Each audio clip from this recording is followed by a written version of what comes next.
És una pregunta que és difícil de contestar. Primer perquè no sabem ben bé les implicacions i segon perquè hi ha moltes derivades que desconeixem, no? Com per exemple això, el paper dels insectes, que ja s'està veient que destarota una mica, no?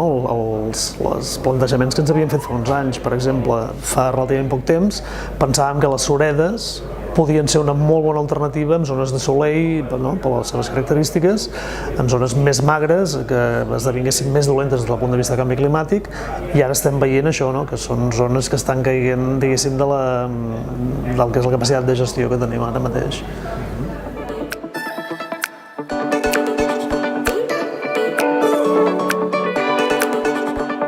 Sí, sens dubte els grans incendis són el principal problema que tenim per dues qüestions.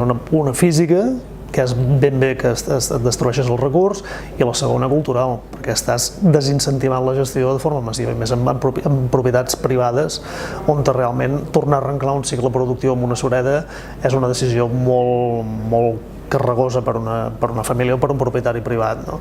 Llavors això desincentiva molt la gestió.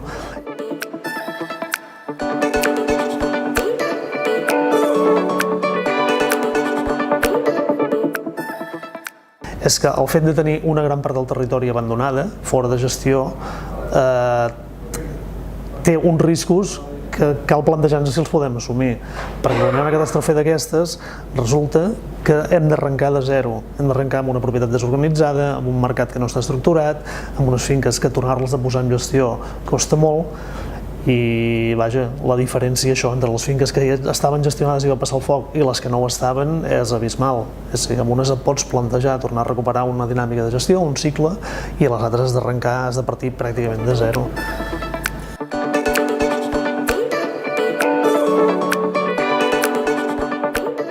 El gran problema és que tens un lapse de temps molt gran fins que tornes a tenir una sureda en producció. I llavors potser el que hauríem és de ser capaços d'imaginar o d'oferir plantejaments als propietaris per poder tenir algun tipus d'activitat retribuïda, algun tipus de gestió que sigui mínimament rendible durant aquest període de temps que necessites per tornar a posar la sureda en producció. Perquè pensar que únicament a base d'ajudes públiques això s'aguantarà és una mica arriscat, no? I llavors pensar en coses això, en combinacions amb ramaderia, en combinacions amb altres tipus d'activitats, segurament s'hauria d'anar pensant en aquest tipus d'usos mixtes, esperant a poder tornar a reconstruir una sureda productiva.